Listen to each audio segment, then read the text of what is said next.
First, we need to collect a sample of water from Hyatt Lake so that we can test the water for chlorides.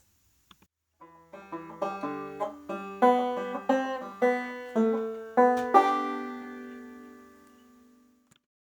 that we collected our sample of water from Hyatt Lake, it's time to test for chlorides. Right now, the chlorides are hiding in the water, so we need to add a few chemicals to make them show up. Luckily, I still have my safety gear on.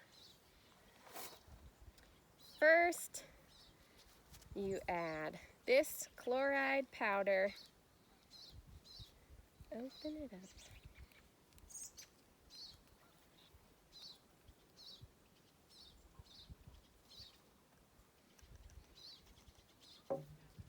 Make sure it all gets in there.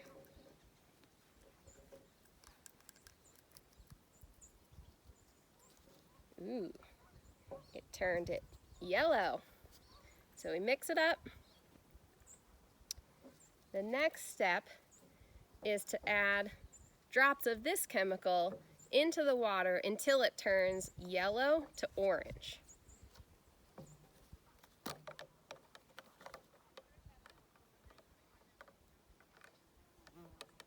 Okay, so count with me.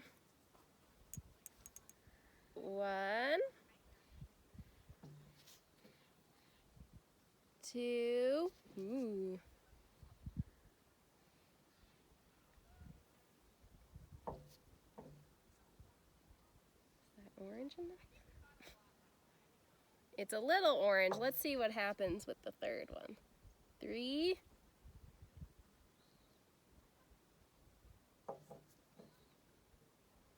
That looks orange.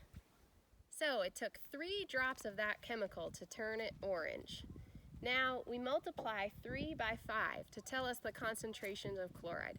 So 3 times 5 is 15, and that tells us that there are 15 parts per million of chloride in Hyatt Lake. Now go to your data sheet and fill that in on your results.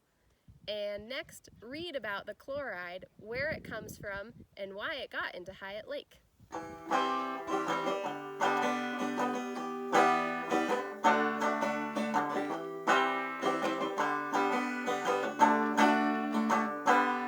Let's talk about chlorides.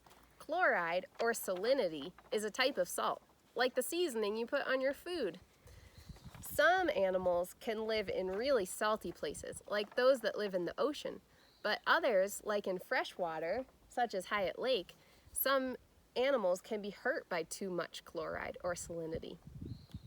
So where does chloride come from? Some possible sources are seawater flooding. I don't think that's what happened here.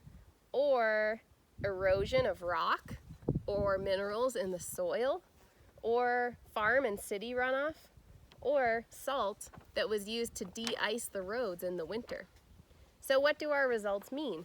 We got 15 parts per million chloride.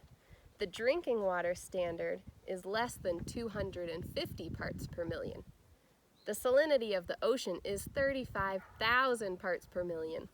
So what does 15 parts per million mean? Go to your data sheet and write where you think that the chloride in Hyatt Lake came from and what you think our results tell you.